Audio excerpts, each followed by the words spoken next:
buat firman Tuhan. Seperti Maria, kami mau duduk di kaki Tuhan, mendengarkan curahan isi hati Tuhan untuk setiap kami. Kami sambut firman kebenaran di dalam nama Tuhan Yesus.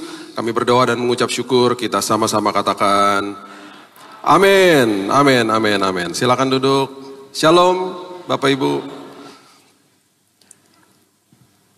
Kasih Tuhan luar biasa, kasih Tuhan dahsyat, dan ingatkan itu kepada diri kita setiap hari bahwa kekristenan itu dimulai dari titik menerima, baru kita bisa memberi. Nanti bulan depan kita dalami arti daripada tinggal di dalam kasih Tuhan. Jadi hubungan vertikal dengan Tuhan itu belajar terima dulu, baru bisa memberi. Ketika itu beres, itu kita mengerti horizontalnya pasti beres. Horizontal dengan manusia dimulai dengan memberi. Vertikalnya menerima dulu dari Tuhan. Bukan mengupayakan usaha kita datang kepada Tuhan, bukan. Kebalik-balik akhirnya. Sebagai pengikut Kristus, kita diajarkan, Alkitab sudah membentangkan semuanya, belajar terima seperti Maria. Makanya dia bilang sama Marta, ngapain sih sibuk-sibuk, belum dapat apa-apa, udah mau pelayanan, udah mau melayani saya. Duduk dulu di sini, gitu loh maksudnya. Terus dia tambahin dengan kalimat yang luar biasa, itu nggak bisa diambil daripadamu. Nggak ada duanya kalau duduk seperti Maria. Jadi belajar terima dulu. Belajar terima, beres semuanya, baru nanti berkelimpahan di dalam sini. Baru bisa memberi. Makanya horizontalnya pasti kita mulai dengan memberi kepada manusia. Nah makanya di Yohanes 13 dikatakan saling mengasihi sama seperti Kristus telah mengasihimu. Belajar terima dulu baru bisa memberi. Akhirnya kita mau jadi orang yang tepat buat orang lain. Kita nggak akan tuntut orang lain. Karena hidupnya kosong. Orang yang hidupnya kosong nggak ada kepuasan di dalam sini, nuntut dari orang lain. Makanya orang selalu salah aja sama dia. Apalagi masuk ke dalam pernikahan, nggak ngerti prinsip ini, wah nuntut aja terus. Semuanya pokoknya dia yang paling benar, orang yang salah semua. Karena nggak penuh di dalam sini. Tapi kalau penuh di dalam sini, mengalir dengan sendirinya. Ngalah duluan. Bahkan kasih kebaikan ketika orang itu menyakiti kita. Sakit hati itu normal, saya udah katakan berkali-kali. Akhirnya orang seperti begini nggak pernah kepahitan. Sakit hati ya normal, orang jatuh juga sakit. Kita jatuh, kaki kita sakit misalnya. Sakit hati juga normal disakiti. Tapi akhirnya orang yang sudah penuh di dalam sini, dia nggak akan menyimpan itu menjadi sebuah kepahitan. Nggak akan jadi bitterness, nggak akan menjadi akar yang menjadi kepahitan.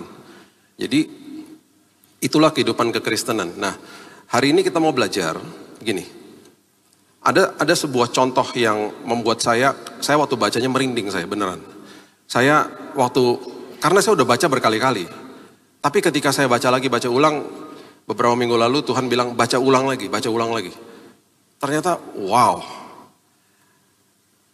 Tinggal di dalam badai kehidupan. Itu seringkali banyak orang gak mau di situ. Nah, ketika itu terjadi, Tuhan tuh lagi ngajarin terus sama kita. Ini yang saya sudah khotbahkan dari beberapa bulan lalu. Penyertaan Tuhan itu adalah segala-galanya dan lebih dahsyat daripada menanti jawaban doa. Kejar-kejar jawaban doa. Oke, prinsipnya gini. Saya udah jelasin di waktu yang lalu ya. Orang yang agamawi, dia akan kejar jawaban doa. Karena dia akan lakukan semua dengan upayanya dia datang kepada Tuhan. Dia akan kejar jawaban doa. Dia lakukan semuanya dengan upaya-upaya dia, mengharapkan Tuhan yang dia sembah menjawab doanya dia. Makanya terjadi kekecewaan di situ. Orang yang mengerti bahwa di hidupnya adalah pengikut Kristus, orang Kristen pengikut Kristus, dia akan sadar, dia akan kejar penyertaan Tuhan selagi menunggu jawaban doa. Dan itu perkara besar terjadi di situ. Keintiman terjadi di situ. Perubahan karakter terjadi di situ. Pertumbuhan rohani terjadi di situ. Karakter yang dibentuk jadi tahan uji, akarnya jadi tahan uji, terjadinya di situ. Jadi orang-orang seperti begini, dia sadar bahwa ketika saya berdoa, jawabannya ada 4. Iya, tidak, tunggu, atau dikasih yang lain. Dia tahu Tuhan sudah memegang jawabannya, dan ketika dia berdoa, dia sudah tahu bahwa Tuhan akan memanifestasikan jawabannya seturut sama waktunya Tuhan. Dia akan paham bahwa itu kedaulatannya Tuhan. Itu waktu kairosnya Tuhan, bukan waktunya dia. Jadi dia akan menikmati tuh penyertaan Tuhan. Dia punya kesempatan banyak sekali untuk bertumbuh di situ. Dia akan kemudian bercengkrama dengan Tuhan, dia mulai menilik dirinya sendiri dan lain sebagainya mulai terjadi. Hal-hal indah terjadi di situ. Ya. Nah, ketika ini kita pahami, kita akhirnya betul-betul akan jaga kehidupan ini. Makanya yang namanya kasih mula-mula itu juga sangat penting dalam hidup ini. Orang banyak yang akhirnya tidak konsisten mengalami Tuhan karena kasih mula-mulanya cuman di depannya aja. Orang kalau komitmen paling hebat di depan. Dihotbain, iya, mulai mungkin adrenalinnya berjalan, dia rasa aduh emosiku terjamah gitu ya. Tetapi akhirnya dengan berjalannya waktu kehilangan yang namanya komitmen. Makanya orang kalau komitmen di depan tuh paling hebat. Komitmen di pernikahan paling luar biasa, bisa buat orang nangis bahkan. Komitmen ketika masuk pekerjaan, ketemu sama human resources-nya, SDM-nya di ruang meeting. Saya akan memberikan yang terbaik, pasti ngomong begitu.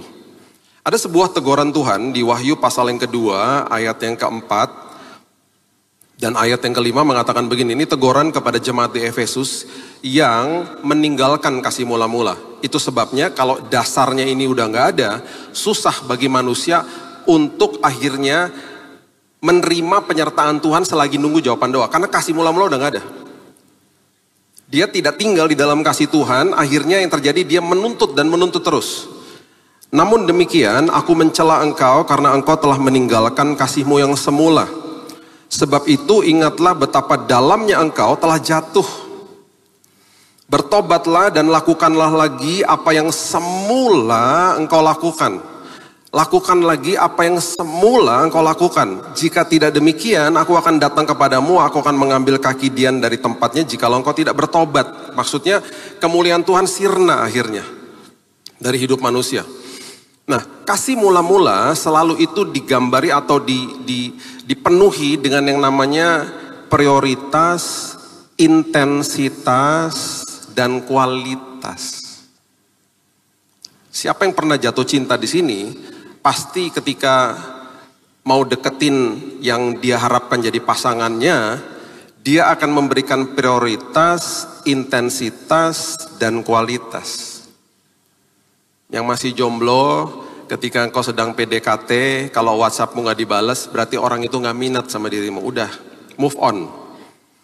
Orang yang betul-betul punya kasih mula-mula, orang itu akan diprioritaskan. Saya datang ke tempat bekas pacar maksudnya. Bekas pacar yang jadi istri saya. Saya datang ke tempatnya dia. Dan waktu dia tanya sama saya, kan kamu sibuk waktu dulu. Saya bilang, ya bisalah dibuat waktunya. Karena kamu prioritas. Terus intensitas ketemunya banyak. Besok ketemu lagi dong, besok ketemu lagi dong, besok nonton lagi yuk, besok makan lagi yuk di sini yuk. Intensitas. Dan kualitas ketika bertemunya, luar biasa, HP ditaruh. Ya zaman itu ya, HP kan cuma bisa SMS doang. Terus ada pager di sini, zaman-zaman saya dulu pacaran. Terus HP ditaruh, ngobrol, pandang-pandangan, kualitas. Makanya kalau mau lihat orang yang masih pacaran di dalam sebuah restoran, pasti dua-duanya lihat-lihatan. Kalau dua-duanya main HP, itu udah 15 tahun kawin. Anda udah lupa sama kasih mula-mula.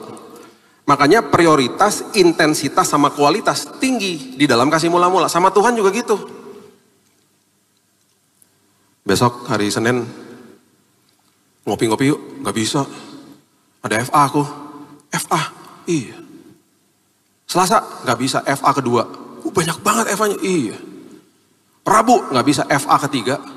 Banyak banget FA-nya, iya. Semua FA aku datengin, makan gratis soalnya. Kurang ajar. Kamis gak bisa, doa malam Betani. Dingin dan gak bisa lah. Jumat gak bisa. Aku kan sama anak PW. Aku latihan sama mereka. Sabtu gak bisa, youth. Dewasa muda, aku datengin semuanya. Ih kamu kan udah tua. Ya kamu jangan salah. Kadang-kadang ibadah sekolah minggu aku datengin. Semua khotbah aku mau denger. Minggu, nginden 3 kali. Dari pagi sampai sore aku di sini. Udahlah jangan ngopi-ngopi duniawi banget sih kamu. Minum perjamuan tuh, jangan minum kopi. Kenapa? Kasih mula-mula. Prioritas, intensitas, kualitas. Tungguin aja orang seperti begitu, 6 bulan lagi. Ajakin kopi, pasti mau. Bro, kopi yuk. Bisa nggak? Oh bisa lah. Lo katanya sibuk di gereja, udah sekali-sekali aja ke gereja sekarang. Orang lupa, makanya gini. Prioritas, intensitas, dan kualitas, jika itu dijaga, sama dengan konsisten. Orang yang konsisten, jarang. Orang yang konsisten gak usah banyak ngomong, memberkati orang lain, karena konsisten. Hidupnya konsisten banget. Hidupnya tuh tanpa dia harus ngomong konsisten. Orang percaya sama dia akhirnya. Orang bahkan memberikan kepercayaan kepada dia. Orang-orang seperti itu. Jadi, nasihat saya adalah, saya juga menasihat diri saya sendiri loh, kalau saya ngomong gini. Saya juga manusia. Saya berkomitmen sama istri saya. Sayang, tiap hari kita ngobrol ya, walaupun aku keluar kota, pasti harus ngobrol. Kadang-kadang angkat telepon, udah bingung mau diomongin apa. Semua udah diomongin, halo. Tadi malam saya telepon dia dari hotel, halo. Terus diem-dieman. Kamu ngapain aja? Kan kamu udah cerita tadi pagi. Iya sih. Ya udah, terus diem-dieman gitu. Ya udah aku tidur ya gitu. Udah bingung mau diomongin apa. Tapi paling nggak dengar suaranya lah. Aku bilang gini, kita harus jaga prioritas, intensitas, dan kualitas. Masih dating sama dia? Masih pergi berduaan? Masih. Besok hari Senin tuh hari dating saya biasanya. Prioritas, intensitas, dan kualitas. Saya bilang supaya apa? Supaya kita didapati konsisten berdua. Jaga kasih mula-mula. Yang kedua, ini penting. Ini yang saya mau bagikan. Di dalam hidup ini, udah pasti yang namanya kehidupan ini itu menghadapi masalah. Sekarang coba perhatikan prinsip ini baik-baik. Manusia kalau lihat masalah, dia akan lihat masalah dari dua sisi. Yang pertama tanpa dia sadari, dia lihat ini adalah cobaan. Yang kedua dia akan lihat ini dari perspektif ini ujian. Dua-duanya mengandung sebuah pemahaman yang sama, serupa di awalnya. Contoh gini, cobaan itu akan mengeluarkan kelemahan kita. Itu yang dilakukan sama iblis. Dia akan keluarkan kelemahan kita. Dan dia akan pakai kelemahan itu untuk menghancurkan kita. Orang yang gampang emosi ketika di dalam sebuah tekanan. Ya, dia lihat masalah, dia emosi. Dia bertindak sesuai dengan dagingnya dia. Ya, itu kan kelemahannya dia misalnya. Dia nggak mau berubah, dia keluarkan semuanya yang buruknya itu, iblis pakai kebusukan atau keburukannya dia, dipakai untuk menghancurkan dia, hancur akhirnya. Di Jakarta beberapa tahun lalu ada 2 orang rebutan masuk pintu tol. Dua-duanya turun dari mobil, berkelahi. Udah kayak anak kecil, pukul-pukulan yang satu mati. Mungkin pas jatuh, kena aspal saya nggak tahu, mati orangnya. Konyol kan? Alkitab bilang apa? Kalau kamu mau dihormati, kehormatan itu didahului sama kerendahan hati. Kerendahan hati mendahului kehormatan. Gak ngerti gitu-gituan. Dia ngelihat sebagai sebuah masalah ini sebagai sebuah cobaan. Wah, mengeluarkan kelemahannya dan dipakai kelemahan itu untuk menghancurkan dia. Beda sama ujian. Kita kalau lihat masalah, kita harus begini. Oke, kelemahanku pasti keluar. Tetapi aku akan belajar dari kelemahanku supaya ketika diuji lagi besok, aku lulus. Makanya namanya ujian matematika. Iya kan? Kita patut diuji, kita dapat hasilnya, kita lihat nomornya beberapa nomor salah. Kita langsung begini, wah ini nomor aku gak belajar, ini nomor aku gak ngerti formulanya. Mengeluarkan kelemahan kita toh. Nah waktu kita belajar lagi, pas diuji lagi bisa gak? Bisa. Makanya namanya ujian matematika, bukan cobaan matematika, bukan. Anak-anak siap-siap besok akan menerima cobaan matematika. Dan di ujung tahun ini akan terjadi cobaan nasional, bukan ujian nasional lagi. Ujian, namanya ujian. Karena biasanya ada second chance, ada kesempatan yang berikutnya gitu loh. Jadi mulailah belajar, kalau ada masalah lihat ini ujian. Karena kita pasti keluar kelemahan kita. Kita tuh semua punya kelemahan masing-masing kok. Saya punya kelemahan, Bapak Ibu punya kelemahan masing-masing. Kita tuh manusia, punya kelemahan pasti. Dan ketika kelemahan itu keluar, harusnya kita minta hikmat. Tuhan, ini kelemahanku, aku gak boleh gini lagi Tuhan, berikutnya. Nah itu sebabnya ketika masuk ke dalam sebuah ujian, Perhatikan, jangan pernah mau mengeluarkan diri dari proses itu. Bahaya, bahaya. Alkitab sudah menyiratkan, Alkitab sudah mendokumentasikan hal-hal yang terjadi ketika manusia paksa dirinya keluar dari badai. Keluar dari badai. Ya. Contoh sederhana, sebelum saya buka ayatnya. Contoh sederhana begini. Kalau saya punya teman, kita mau bepergian ke Singapura lah misalnya. Naik pesawat sama jalan kaki, pakai ferry dan lain sebagainya lewat darat gitu ya. Lebih lama mana? Lewat darat pastinya. Kalau saya naik pesawat sama dia, misalnya dari Surabaya lah. Surabaya, Singapura berapa? 2 jam lah mungkin. Saya duduk sama dia, saya hanya punya waktu 2 jam. Misalnya saya, bukan teman, misalnya saya baru ketemu sama orang ini. Baru kenalan lah. Saya nggak akan punya banyak waktu untuk mengenal dia selama perjalanan, karena sampai di sana kita harus pisah misalnya. Jadi selama 2 jam duduk sama dia di pesawat, paling-paling tahu nama, ya kan, ngobrol-ngobrol tentang masa lalu, udah cuman dikit lah informasi yang didapat. Oke? Jadi sampai di sana akhirnya cuman oke, sampai ketemu lagi, selesai udah, misalnya baru kenalan begitu. Ketika ketemu dia lagi, dia hanya sebagai kenalan aja, pernah kenal di pesawat misalnya gitu. Berbeda ketika pribadi ini jalan kaki sama saya misalnya. Jauh loh. Sebulan misalnya. Dari Surabaya, Semarang, Jakarta, terus lewat Selat Sunda, naik ferry gitu ya. Sampai ke Pekanbaru, Batam, naik ferry. Itu lama banget 1 bulan jalan kaki. Di hari pertama juga pasti kenalan.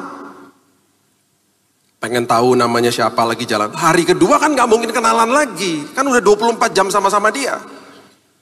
Siapa sampean namanya kemarin, aku lupa, maaf, ini karena botak jadi nguap semua memorinya. Nggak gitu, hari kedua udah nggak kenalan lagi, orang sama-sama terus kok 24 jam. Bayangin ya, selama 1 bulan, lewatin suka duka sama-sama. Lewatin makanan tinggal satu, makan berdua sama-sama. Ya kan, lewatin hujan, lewatin panas, semua sama-sama.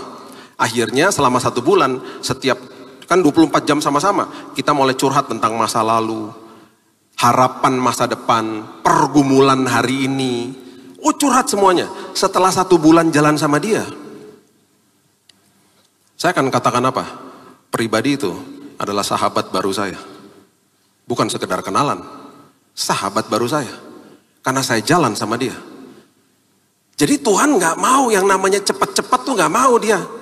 Tujuannya supaya apa? Supaya kita kenal dia. Itu tujuannya. Dia kenal kita 100% karena dia adalah pencipta, kita adalah ciptaannya. Kita nih sekarang gak usah jauh-jauh deh. Gak usah jauh-jauh. Alkitab sudah mendokumentasikan Yeremia 17, Roma 7. Udah dikasih tahu, kita tuh gak kenal diri kita sendiri kadang-kadang. Makanya banyak orang yang melakukan kriminal di kantor polisi bilang gini, saya kilaf pak, saya gak tahu apa yang saya lakukan gitu. Orang itu gak kenal dirinya sendiri. Nah, bagaimana kita bisa mengenal diri sendiri? Harus kenal penciptanya. Makin kenal diri kita sendiri. Makin tahu, ini kelemahan, ini kekuatan, ini zona kekuatan, dan lain sebagainya.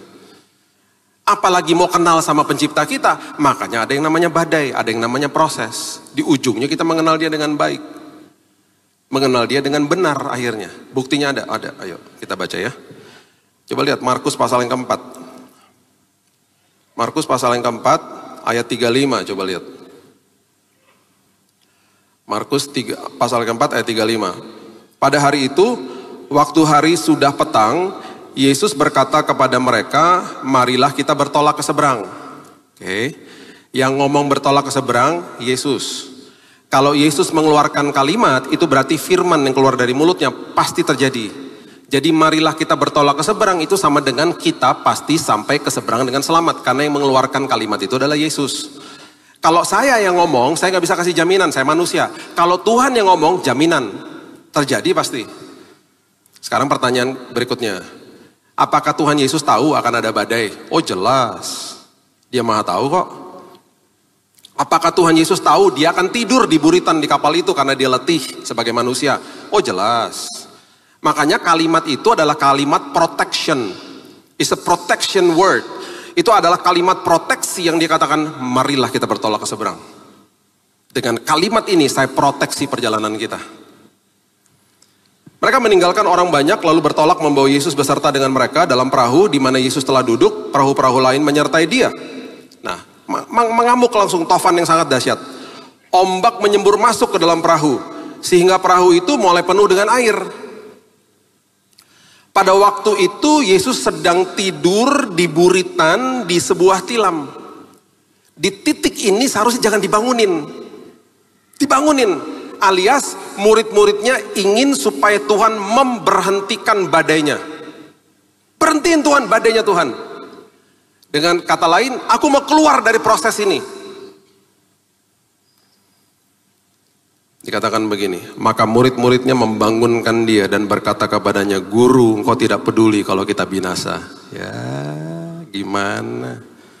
Sekarang saya mau tanya, Yesus ada di dalam perahu kehidupan kita, ada badai, nyampe nggak ke seberang? Ya pasti sampai lah, nggak mungkin enggak. Yesus di dalam hidup kita kok, udah pasti terproteksi lah hidupnya, gitu loh. Ya, engkau tidak peduli kalau kita binasa. Yesus dengan kemurahan hati, dia bangun, dia bilang, dia menghardik angin itu dan dia berkata kepada danau itu, diam, tenanglah.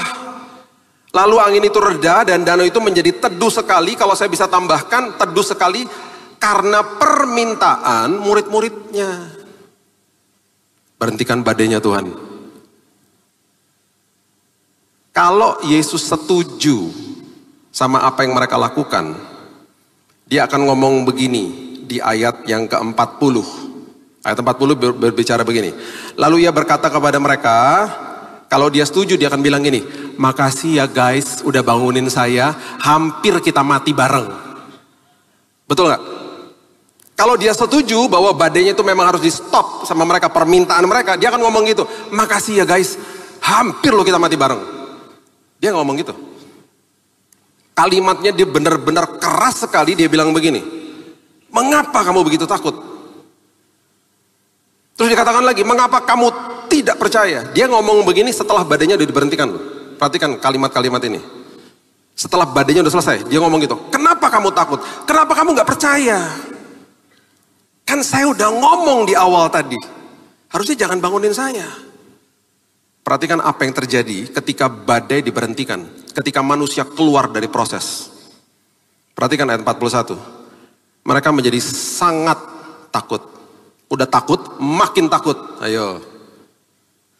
Dan berkata seorang kepada yang lain, siapa gerangan orang ini sehingga angin dan danau pun taat kepadanya.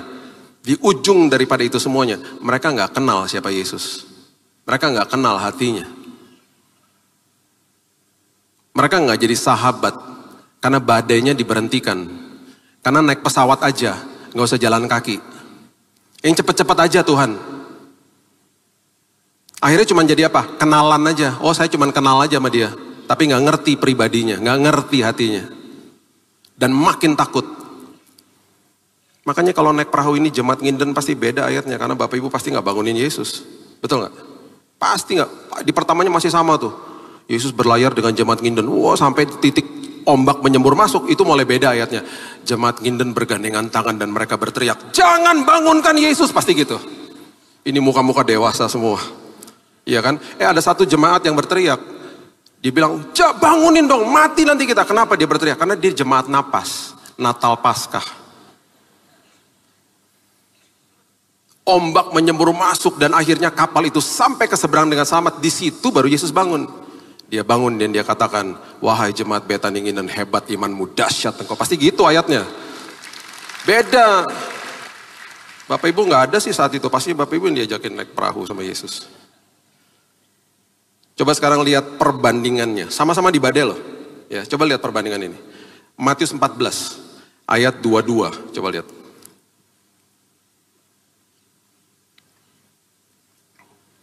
Matius 14 ayat 22. Bapak Ibu pasti udah sering baca ayat-ayat ini. Coba lihat. Sesudah itu Yesus segera memerintahkan murid-muridnya naik ke perahu dan mendahulunya ke seberang. Sementara itu ia menyuruh orang banyak pulang. Dia memerintahkan lagi nih mereka untuk pergi. Secara fisik memang dia nggak di situ. Tapi firman yang ada bersama dengan mereka disuruh pergi lagi ke seberang. Udah pasti sampai ke seberang dengan selamat. Setelah orang banyak disuruh pulang, Yesus naik ke atas bukit, berdoa seorang diri. Ketika hari sudah mulai malam, ia sendirian di situ. Perahu murid-muridnya sudah beberapa mil jauhnya dari pantai, diombang-ambingkan gelombang karena angin sakal. Kira-kira jam 3 malam, datanglah Yesus kepada mereka berjalan di atas air. Dari waktu murid-muridnya berlayar sampai jam 3 pagi dia datang, itu kalau kita lihat kronologisnya, bahasa aslinya, itu hampir sekitar 6 jam loh Bapak Ibu. Lama loh itu. Ini kejadian agak lama. Di atas badai. Ya. Jadi kira-kira jam 3 malam datanglah Yesus kepada mereka berjalan di atas air. Dia lagi kasih tunjuk sama mereka. Saya menguasai badai. Saya menguasai ombak. Orang saya jalan kok di atasnya gitu. Ya, dia lagi kasih tunjuk kuasanya. Perhatikan, ini pelajaran yang luar biasa ini. Perhatikan apa yang terjadi. Ketika murid-muridnya melihat dia berjalan di atas air, mereka terkejut dan berseru, itu hantu. Lalu berteriak-teriak karena takut. Takut kan lagi, ini badai semua loh. Tetapi segera Yesus berkata kepada mereka, tenanglah, aku ini, jangan takut. Pelajaran demi pelajaran. Pewahyuan demi pewahyuan. Terjadi di tengah badai. Terjadi, jangan takut, jangan takut. Kalau yang tadi, jangan takutnya, ya kenapa engkau takut dipertanyakan setelah badainya di stop. Ini di tengah-tengah badai, terjadi pelajaran di situ. Lalu Petrus berseru menjawab dia, Tuhan, apabila engkau itu, suruhlah aku datang kepadamu berjalan di atas air. Ini di tengah badai. Di tengah badai, mujizat terjadi. Petrus jalan di atas air. Karena badainya nggak diberhentikan toh. Mujizat terjadi di tengah badai. Dan dikatakan begini. Ya. Lalu Petrus berseru menjawab dia, Tuhan apabila engkau itu suruhlah aku datang kepadamu berjalan di atas air. Kata Yesus datang. Maka Petrus turun dari perahu, berjalan di atas air mendapatkan Yesus. Pelajaran berikutnya. Ketika dirasanya tiupan angin, berarti badai masih ada. Dia mengalihkan pandangan fokusnya kepada angin, kepada badai. Takutlah ia mulai tenggelam lalu berteriak, Tuhan tolong aku. Bapak Ibu, ini semuanya normal-normal saja, manusiawi kok ini. Dan ini semua pelajaran terjadi di tengah-tengah badai. Jadi kalau sudah dapat sesuatu dari Tuhan, kalau kita lepas fokus dari Dia, itu pelajarannya adalah gampang sekali kita takut lagi, gampang lagi kembali kepada posisi dulu gitu loh. Tetap fokus sama Dia, itu maksudnya, diajarin lagi murid-muridnya. Segera Yesus mengelurkan tangannya memegang dia dan berkata, hai orang yang kurang percaya, mengapa kau bimbang? Yang tadinya pelajarannya jangan takut, kemudian sekarang jangan bimbang. Ini semuanya di tengah-tengah badai. Lalu mereka naik ke perahu. Dan perhatikan kalimat ini, angin pun reda karena diredakan, kalau saya bisa tambahkan, karena diredakan sama Yesus. Bukan permintaan murid-muridnya. Murid-muridnya gak pernah minta anginnya diredakan. Perhatikan ayat 33, apa yang terjadi? Kalau yang satu, mereka makin takut dan mereka nggak kenal siapa dia. Ayat 33 coba lihat. Orang-orang yang ada di perahu menyembah dia, katanya sesungguhnya engkau anak Allah. Makanya kalau ada badai, biarkan sampai selesai. Karena di ujung daripada itu semuanya kita akan katakan, aku kenal engkau dengan lebih benar lagi Tuhan. Biarin aja. Karena selagi ada badai, pertolongan, penyertaan Tuhan tidak pernah gagal. Gak pernah gagal. Itu Tuhan. Makanya orang Kristen, orang yang mengikut Yesus, orang-orang seperti begitu mengejar pengalaman itu. Terjadi perubahan karakter, terjadi pelajaran di sini. Jangan takut, jangan bimbang, fokus kalau beralih jadinya seperti begitu. Kalau jadi tenggelam, nggak mujizat, padahal mengalami mujizat gitu loh. Wah banyak banget pelajarannya akhirnya. Bahkan di tengah-tengah badai ada mujizat luar biasa. Engkau justru akan lihat perkenanan Tuhan. Engkau akan lihat mujizat di tengah badai. Jangan di stop badainya. Karena kedaulatan Tuhan. Kalau Tuhan ada di dalam perahu kehidupan kita, tidak mungkin kita tenggelam. Itu loh. Penyertaannya dahsyat. Disitulah orang jadi bertumbuh. Nah ketika kita mengerti ini, kita akan kemudian paham bahwa apapun yang terjadi, semuanya untuk memurnikan diri saya. Semuanya ini terjadi supaya kemuliaan Tuhan dinyatakan dalam diri saya. Malaiki pasal yang ketiga, ayat 3 mengatakan, ia akan duduk seperti orang yang memurnikan dan mentahirkan perak. Ia mentahirkan orang Lewi, menyucikan mereka seperti emas dan seperti perak, supaya mereka menjadi orang-orang yang mempersembahkan korban yang benar kepada Tuhan. Ada seorang ibu yang baca ayat ini, dia datang kepada tukang perak, dia tanya 3 pertanyaan. Mas, ketika peraknya lagi dimurnikan diapain? Dimasukin ke api katanya gitu. Roh Kudus bicara sama dia, wow, memang begitu ya, kalau lagi diproses sepertinya dibakar-bakar di api. Terus dia tanya lagi pertanyaan kedua, Mas, waktu Mas lagi memurnikan perak, Masnya di mana? Loh, saya nggak kemana-mana, saya pegangin pakai tongkat yang panjang. Tuhan kasih tahu lagi, ketika engkau sedang ada di dalam sebuah proses atau badai kehidupan, aku tidak pernah ninggalin kamu. Pertanyaan yang ketiga, Mas kapan tahu peraknya selesai dimurnikan? Oh gampang, ketika saya bisa bercermin di perak itu, saya bisa melihat diri saya. Semurni itu peraknya, selesai prosesnya. Roh Kudus bicara lagi sama dia. Ketika aku bisa melihat diriku di dalam dirimu, engkau jadi serupa dan segambar, karaktermu makin menyerupai Kristus. Selesai prosesnya. Karena engkau, ketika aku melihat dirimu, seolah-olah seperti aku melihat diriku sendiri. Seperti aku bercermin ketika aku melihat dirimu. Luar biasa kan? Makanya memurnikan seperti perak itu supaya karakter ilahinya keluar. Gambar dan serupa seperti Tuhan itu sudah ada di setiap manusia. Cuman kan diselimuti dengan dosa lah, diselimuti dengan sampah kehidupan lah, dan lain sebagainya. Makanya ada proses. Makanya ada badai. Dulu anak saya belajar sesuatu sih dari peristiwa itu ya. Dulu Raina itu waktu masih kecil, pendeknya kan cuman segini. Jadi di lift itu suka tarik-tarik celana saya. Kalau di lift kita di paling belakang, saya dulu kan suka dating time sama dia setiap minggu. Jadi kami sering terjebak di dalam lift yang ramai penuh dengan orang di mall misalnya. Sering sekali dia tarik-tarik celana saya. Dad, lift me up, gendong dong, gendong. Beberapa kali saya bilang, jangan ya nak, susah, ini banyak orang, Daddy mau gendong kamu juga, ntar kena orang di depan gak enak, udah sabar sebentar ya. Sampai satu hari saya betul-betul paham, itu saya kan tinggi kan, jadi kan kalau di lift rame juga ya oke lah, walaupun sumpek ya. Dia kan makin sumpek, kenapa? Karena pendeknya kan cuma segini. Itu pemandangan di depan dia gak enak. Yang sudah ketawa sudah dapat pewahyuan, yang belum ketawa maksudnya apa sih? Gitu. Kalau ada kejadian-kejadian tidak diinginkan, kena duluan dia. Yang sudah ketawa sudah paham, yang belum paham juga nanti kalau ke mall, pulang gereja, masuk ke lift, begini di belakang tuh. Sumpaknya minta ampun pasti.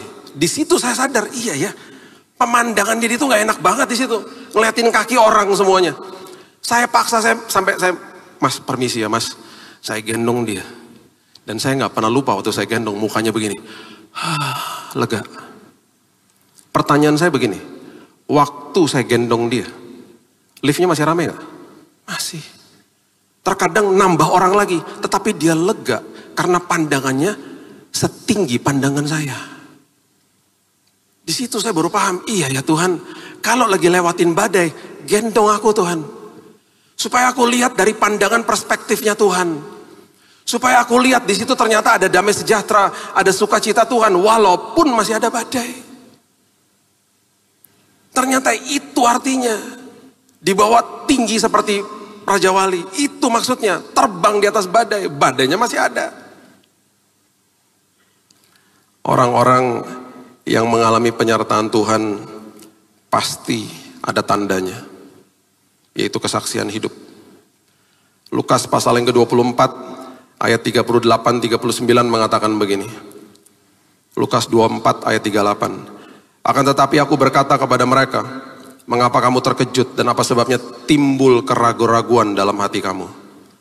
Tanda komitmen, tanda penyertaan Tuhan selalu akan membangkitkan iman orang lain. Kenapa kamu ragu? Lihatlah tanganku dan kakiku. Ini tanda komitmen aku. Ini tanda aku naik ke kayu salib. Aku sendirilah ini, rabalah aku, lihatlah, karena hantu tidak ada daging dan tulangnya, seperti yang kamu lihat ada padaku. Setiap kali ada komitmen di dalam penyertaan Tuhan, kita nggak keluar dari badai itu. Pasti ada tandanya. Tandanya apa? Kesaksian hidup. Ketika bicara sesuatu, dia penuh dengan bobot. Beberapa hari lalu, ada teman saya ngomong begini. Mengharukan hati saya. Dia baru lepas dari narkoba. Dia bilang gini, bro, gue nih banyak depresi akibat narkoba. Tetapi justru di dalam depresi ini, gue makin intim sama Tuhan.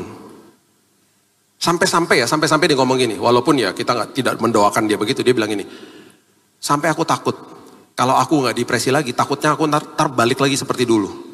Dia ngomong begitu. Karena selama aku depresi, aku justru ngalami Tuhan di situ.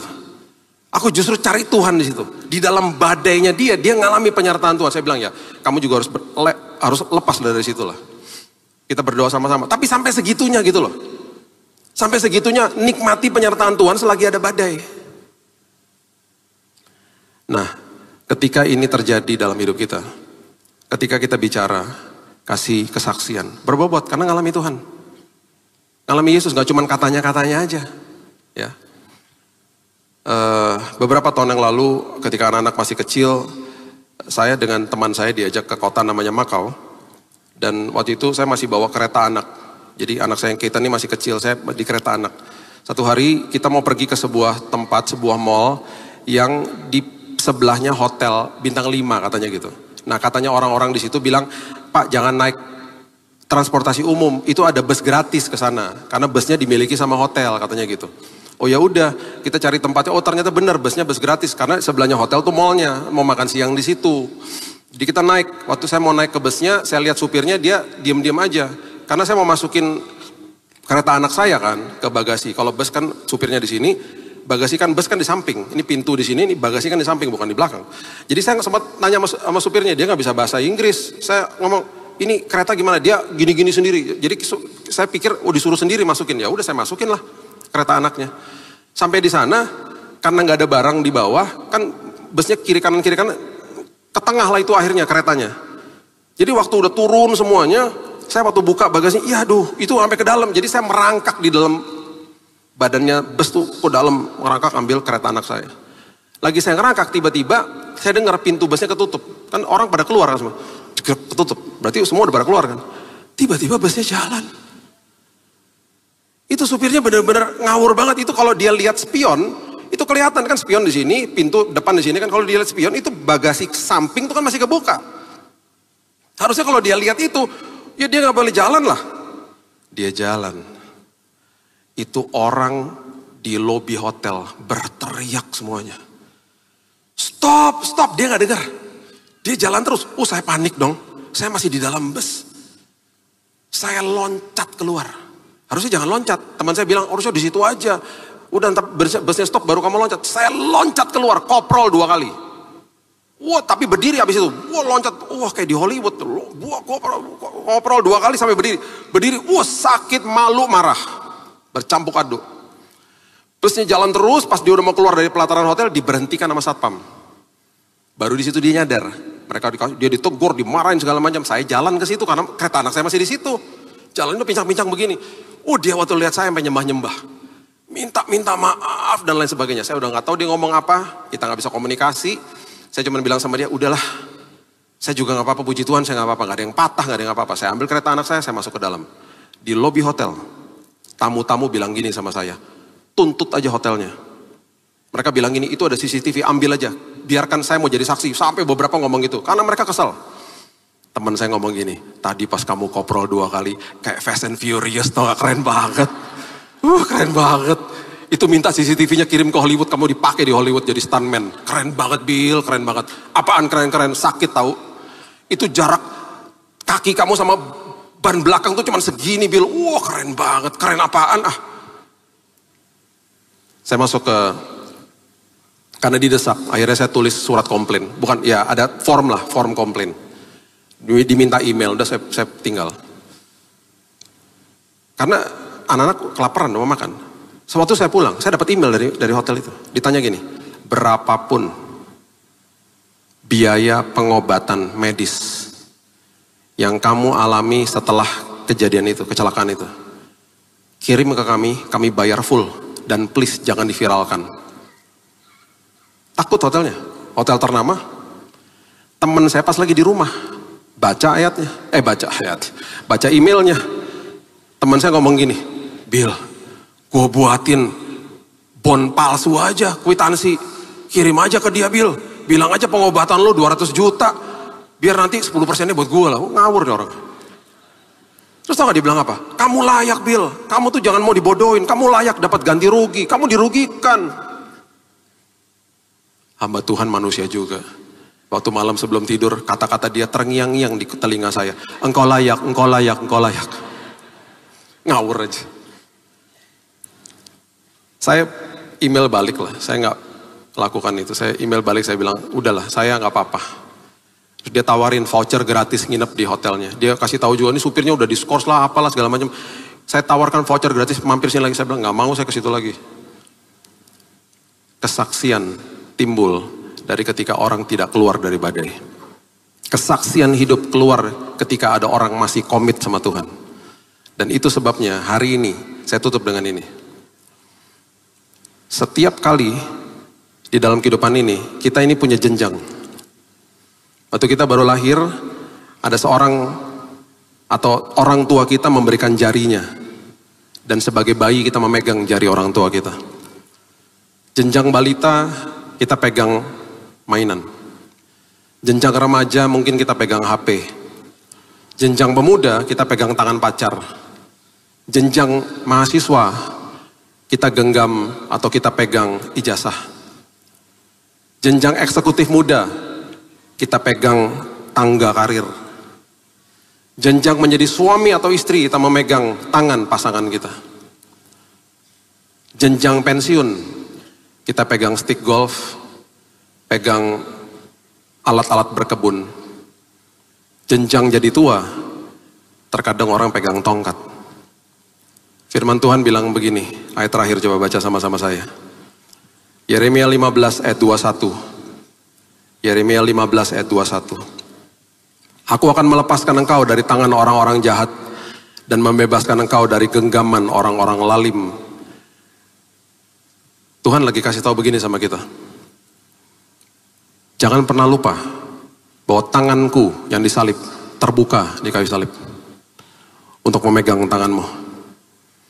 Kalau engkau pegang sama tanganku yang perkasa, engkau tidak akan pernah bisa kecewa. Apapun yang kau pegang di bumi, dengan sangat mudah bisa mengecewakan dirimu. Tapi kalau engkau pegang tanganku yang perkasa, di Roma 5 dikatakan pengharapanmu di dalam Kristus tidak pernah mengecewakan. Ketika ada badai, tinggal di dalam badainya. Biarkan Tuhan yang berdaulat. Perkara besar terjadi di tengah-tengah badai. Mujizat terjadi di tengah-tengah badai. Yes, berikan tepuk tangan kita untuk Tuhan. Haleluya. Bapak yang baik, terima kasih buat pagi yang indah ini. Aku berdoa Tuhan, kalau kami hari ini sedang ada di dalam badai. Mungkin kami berteriak untuk badainya stop. Tapi kami paham hari ini. Tuhan, Engkau ada di dalam perahu kehidupan kami. Kami tidak akan celaka. Justru kami akan banyak belajar di situ. Justru mujizat terjadi di tengah badai.